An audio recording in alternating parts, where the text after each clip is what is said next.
언제 어디서나 함께하는 진리. 들려주는 대수뇌보.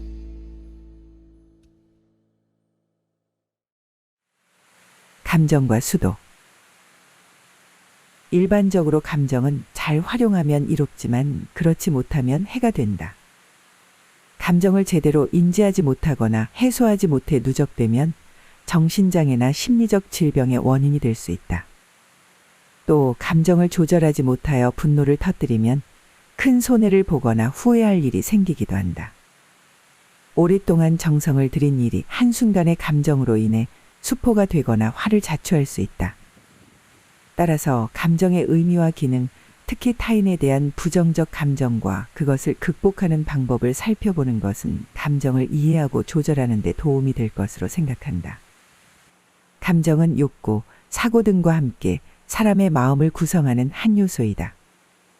감정의 사전적 정의는 어떤 현상이나 일에 대하여 일어나는 마음이나 느끼는 기분이다. 이는 원망하거나 성내어 언짢게 여기는 마음이라는 부정적 의미를 지닌 감정을 포괄하는 것으로 볼 수 있다. 심리학에서는 사물 현상이나 대상에 대한 태도의 기초에 형성되는 신체적 변화를 수반하는 주관적 체험이라고 설명하기도 한다. 한편으로 감정을 인지, 욕구, 정서라는 세 가지 요소가 상호작용하며 연결된 복합체로 보기도 한다. 이러한 정의들에서 개인의 태도에 따라 감정이 발생하고 그것이 신체적 변화까지 수반한다는 것을 알 수 있다. 감정에 관한 이해를 돕기 위해 감정을 여러 측면에서 구분해 볼 수 있다. 먼저 다양한 감정으로 분화해 나가는 뿌리가 되는 것이냐, 인지 과정을 거치느냐에 따라 1차 감정과 2차 감정으로 나눈다. 1차 감정은 공포, 분노, 슬픔, 기쁨과 같은 기본 감정으로 정도와 수준의 차이는 있지만 모든 인간이 공통으로 갖게 되며 생존에 필요한 감정이다. 2차 감정은 학습을 통해 사물, 사건, 상황과 연결되는 감정들로 치과 의사의 집게만 봐도 겁이 나는 것처럼 사고 처리가 필요한 감정을 말한다. 또한 감정의 세기와 지속성에 따라서 구분하면 오랫동안 지속되지만 그렇게 강하지 않은 감정인 기분이 있고 폭발적으로 일어나며 비교적 짧은 시간 내에 체험되는 환희, 감격, 분개, 경로, 공포 등의 격정이 있다. 또 장기간에 걸쳐 지속되는 강렬한 감정으로 열정이 있는데 포덕에 대한 열정, 공부에 대한 열정 등이 그것이다. 사람마다 같은 상황에서 다른 감정을 보일 수 있는데 이는 각자의 욕구와 지향, 사상과 신념, 가치관, 심리적 특성 등이 다르기 때문이다. 이에 따라 도덕적 감정, 지적 감정, 미적 감정 등을 비롯해 감정의 발생 속도나 세기 및 지속성에서 사람마다 차이가 생기는 것이다. 예를 들면 환경을 보존해야 한다는 신념이나 가치관을 지닌 사람에게는 무절제한 에너지 사용이 못마땅할 수 있고 장유의 예를 중시하는 문화에서는 예가 없는 것에 대해 분노할 수 있다. 이러한 감정은 긍정적으로도 부정적으로도 작용할 수 있는데 공감, 동정심, 감사함, 자애 등으로 도덕적이고 선한 삶을 살고 원만한 대인관계를 유지하도록 돕는다. 또 희망, 열정 등 심리적 에너지로 작용하기도 하며 기억과 판단, 결정을 돕는 등 다양하고 중요한 역할을 하지만 가장 기본적인 것은 자신을 보호하기 위한 정보 또는 알람과 같은 기능이다. 인간은 신변이 안전하지 않다고 느낄 때 공포와 두려움, 분노를 발생시켜 도망가거나 싸울 태세를 갖춘다. 또 타인이 자신을 무시하거나 비난하여 자신의 가치를 떨어뜨릴 때 수치심, 분노를 일으켜 자신을 방어한다. 이렇게 감정은 인간이 선한 삶을 살게 하고 심리적 에너지로 작용하지만 자신의 생존과 방어를 위해 순간적으로 또는 지속해서 과도하게 발생하면 화를 부르기도 한다. 상제님께서는 비인정불각은 비정의불각은 즉 인정이 아니면 가까이 하지 말고 그 정이 올바르지 않으면 가까이 하지 말라고 말씀하셨다. 일반적으로 인정은 사람이 본래 가지고 있는 감정이나 심정, 남을 동정하는 따뜻한 마음을 뜻한다. 상제님께서는 사람에게 마땅히 인정이 있어야 함을 시사하시고 인정을 의롭지 않게 사용하는 것을 경계하신 것이다.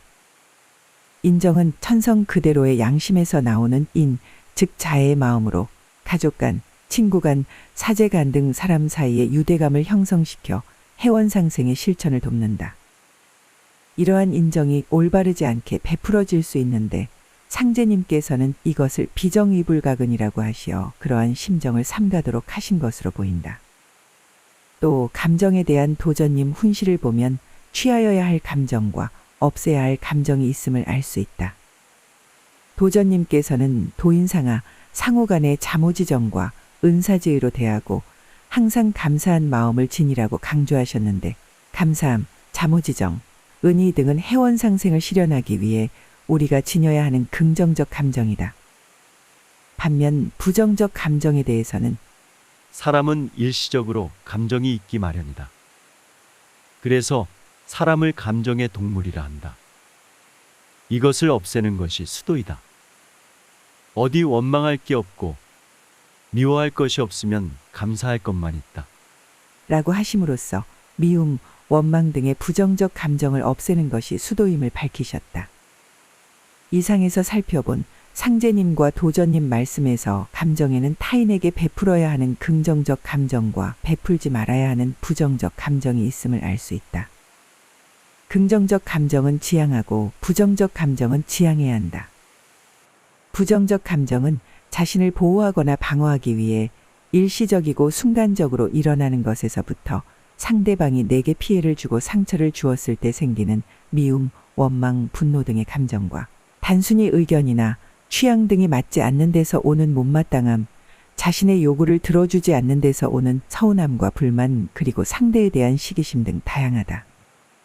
이러한 감정을 표출하지 않고 쌓아두면 마음의 병이 생겨 점차 육신의 병이 되는 반면 스스로 풀지 못하고 분출하게 되면 타인과 불화가 생기고 크게는 씻을 수 없는 과오를 낳을 수도 있다. 그래서 도전님께서는 도통진경이 되려면 마음이 바르게 서 있어야 한다. 그렇지 않으면 도통이 있을 수 없다. 남을 미워한다는 것은 마음자리가 바로 서 있지 않아서이다. 시기 질투 음해하지 마라. 티끌만큼도 미워하지 마라. 마음이 바로 서면 밉고 고움이 없어진다. 이러한 경지에 이르러야 도통진경이다. 라고 하셨다. 이 말씀에서 타인에 대한 시기 질투 음해, 미움 등의 부정적 감정을 없애는 것이 마음을 바르게 하여 편벽되게 미워하거나 편벽되게 예뻐하는 일 없이 두루 사랑하고 감사하는 해원상생을 실천하는 수도이며 이로써 도통진경에 이를 수 있음을 알 수 있다. 따라서 부정적 감정을 없애야 하는데 그 감정을 없앤다는 것은 그 감정을 억누르고 무시하라는 뜻이 아니라 이해로써 극복하고 풀라는 의미로 볼 수 있다. 이것은 도전님께서 감정을 푸는 방법을 말씀하신 내용을 통해 확인할 수 있다. 그 방법 중 첫째는 인성으로 감정을 용해하라는 것이다. 이 말씀은 어진 성품으로 감정을 녹이라는 뜻인데 이것은 자애의 마음으로 자신을 힘겹게 만든 타인의 언행을 이해하고 포용하라는 뜻으로 이해된다. 타인에 대한 이해심과 관용심을 넓히며 자신의 마음을 바로잡아 나가야 한다는 것이다. 나아가 타인에 대한 부정적 감정으로 인해 힘든 자신의 감정을 품어주라는 의미도 있는 것으로 보인다. 앞서 말했듯 일종의 신호인 감정은 자신에게 위기를 알리고 자신이 아프고 힘들다는 것을 알려준다. 그러므로 이 감정을 헤아려주면 그 감정이 사라지는 데 도움을 줄 수 있다. 즉 부정적 감정으로 인해 힘든 자신의 마음을 스스로 공감해 준 뒤 타인을 이해하도록 자신을 독려하고 그 마음을 점차 해소해 나가는 것이다. 한편 이 부정적 감정에는 과장된 측면도 많이 있으므로 이것을 잘 들여다보는 것도 필요하다. 둘째는 타인을 내 척을 풀어주는 고마운 존재로 이해하는 것이다. 도전님께서는 저 사람이 나쁜 것이 아니다. 전생의 나의 척신이 저 사람을 이용해서 그런 것이다 하고 뉘우치고 도리어 고맙게 생각해야 한다. 그게 도를 믿는 것이다. 라고 하셨다. 상대방에게 억울하고 분한 일을 당해 마음이 상할 때 내가 전생에 타인을 괴롭혀 생긴 척을 상대방이 풀어준다고 여겨 감사하게 생각하는 것이다. 본성적으로 타인에게 선하게 행동하고 싶은 것이 인지상정인데 악역을 맡아 나의 척을 풀어주니 고맙다는 긍정적인 마음을 먹는 것이다. 셋째는 나를 힘들게 하는 타인의 언행을 가르침의 바탕으로 삼는 것이다.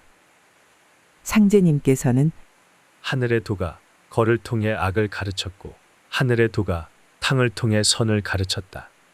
라고 하셨고 도전님께서는 자고로 타산지석이란 말이 있다. 이 뜻은 타인으로 인해 내가 연성된다는 말이니 이는 내가 모르는 것은 남에게 배워서 깨닫게 됨을 이름이다. 라고 하셨다. 이 말씀들을 새겨보면 나를 힘들게 하는 타인에게도 배울 것이 있다는 것이다. 나를 힘겹게 하는 타인의 언행을 통해 자신은 타인을 잘 배려하고 있는지 자신의 과부족을 성찰하는 계기로 삼는 것이다. 한편 마음을 바르게 하는 데 있어서 부정적 감정 외에도 우리가 경계해야 할 점은 감정을 편벽되게 사용하는 경우이다.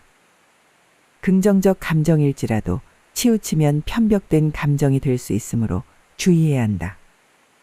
팔이 안으로 굽지 밖으로 굽나라는 속담이 있다.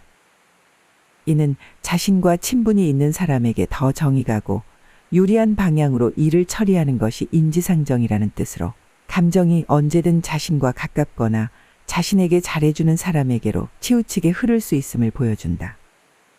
편심이 되면 타인을 적대시하는 부정적 감정과 마찬가지로 마음이 바로 서지 않으며 편벽된 처사로 인해 대인관계의 불만과 불화를 초래할 수 있다. 마음이 바로 서려면 부정적 감정과 더불어 편벽된 감정도 없어야 하는 것이다. 이렇게 상대방에 대한 부정적 감정과 편벽된 감정을 극복하다 보면 마음이 바로 서고 고마운 일만 남게 된다. 사람은 감정의 동물이라 순간적으로 감정이 일어날 수 있다. 평소 온화하고 너그러운 성품을 연마해 부정적 감정이 순간적으로라도 일어나지 않도록 노력해야 할 것이다.